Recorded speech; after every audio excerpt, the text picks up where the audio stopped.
আমাদের বর্তমান অন্তর্বর্তীকালের সরকারের মানতে হবে, এক নম্বরে এই ঘোষণায় আমরা একমত থাকবো প্রত্যেকটা আন্দোলনে। ভাইয়েরা আমার, ভোলার থেকে আপনারা স্বর্ণ নিয়ে আসেন ঢাকার, আমাদের ছাই দিবেন, এইটা আমরা মানবো না। বর্ষাকালের চিংড়ি মাছ এবং ইলিশ মাছ, এই বাঙ্গি, তরমুজ সব ভোলাতে উৎপাদন হয়। আমরা মিথ্যা কথা বলি না, ইন্টারনেটে দেখেন, ফেসবুকে দেখেন।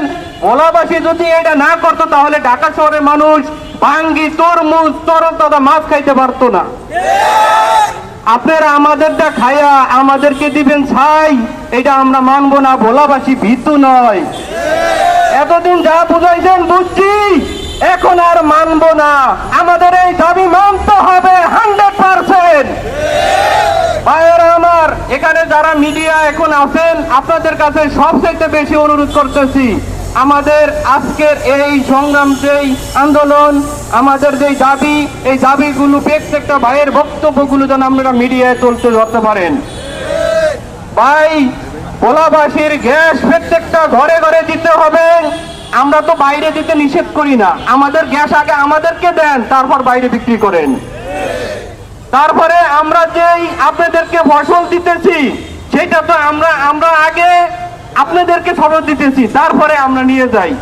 ভাইয়েরা আমার, ভোলাবাসী যদি মেডিকেল কলেজ না করা হয়, তাহলে চর, কুকরি এবং দালচর, পাতিলা চর পেছন থেকে যেই কোনো মুহূর্তে জরুরি অবস্থায় একটা রুগী হার্ট অ্যাটাক করে মারা যাইলে 10 ঘন্টার নিচে ঢাকা আইয়া বসতে পারে না। এবং রাত্রে যদি কোনো গভীর রাতে এরকম সমস্যা হয়, কেউই কিন্তু ওই টাইমে লঞ্চ, স্পিরিট বোট, গাড়ির পথ এরকম কেউ খুঁজে পায় না। সরল পথ যদি খুঁজে পাওয়া হয়, তাহলে আমাদের অ্যাম্বুলেন্স দিয়ে ঢাকা বরিশাল আনতে হলে ভোলা বরিশালের সেতুর প্রয়োজন।